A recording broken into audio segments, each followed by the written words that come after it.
Европската комисија ја усвои нацрт преговарачката рамка за Македонија со која се поставуваат начелата за преговорите. Но финалниот збор сепак ќе го имаат сите земји членки на Унијата. Власта пак побрза да се пофали од и работата за старт на преговорите веќе била завршена, а дел од провладините медиуми отидоа и дотаму дека македонскиот јазик станал официјален јазик на Европската Унија. Но реалноста стигна од шефот на делегацијата на ЕУ. Жбогар вели оти во однос на јазикот се работи за стандардна процедура, која предвидува сите документи на Унијата да се преведат на официјалниот јазик на државата. Европската комисија очекува, како што патен беше и случајот со другите земји порано, очекува вашата земја да го усвои акито, тоест законодавството на Европската Унија и исто така тоа законодавство да биде соодветно биде преведено на македонски јазик и како што веќе кажав, се уште таа преговарачка рамка, не можам ништо да кажам, се додека не се продискутира од страна на земјите членки, тие ќе бидат тие кои што ќе одлучат.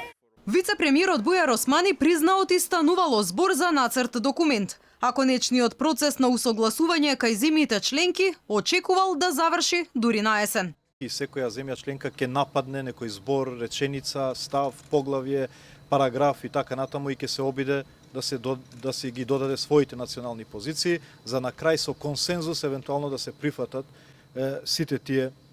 вметнувања и обиди за вметнување на земјите членки. Првиот дипломат Никола Димитров вели оти секоја држава во демократска Европа имала право на самоопределување и оти очекувал Грција и Бугарија да ги почитуваат подпишаните договори со Македонија. Се додека се држиме до одредбите на договорот и ги имплементираме заложбите и правните обврски од тој договор, двете страни, нема начин како тоа што ни е нас суштинско, идентитетските прашања, македонскиот идентитет,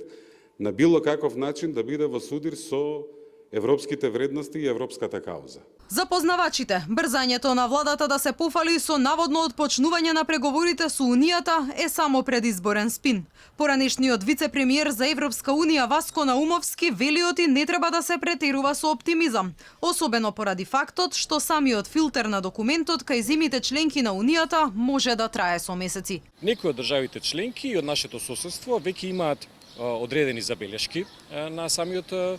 документ кој што претходно неформално ги истакна и исто така би требало да бидеме свесни дека ниту една држава членка на Европската Унија нема да се откаже од правото да ги заштити своите интереси во овој процес. Македонија треба да биде повоздржана во однос на оптимизмот кога се работи за ова прашање, имајќи предвид дека во минатото кога имавме ситуации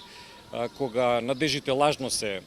крева, на крајот доживувавме разочарување и овој пат овој документ како првичен предлог би требало да го третираме како само една прва фаза од усвојување на преговарачката рамка. Од друга страна, во изјавата на официјална Софија во однос на заклучоците на Советот на ЕУ за проширувањето, се вели оти доколку сака да ги продолжи преговорите за интеграција, Македонија ќе мора да заборави на постоењето на македонското малцинство во Бугарија, ќе мора да заборави на македонски јазик и да употребува само службен јазик на РСМ, а ќе мора и брзо да ја заврши работата со експертската комисија околу отворените историски прашања.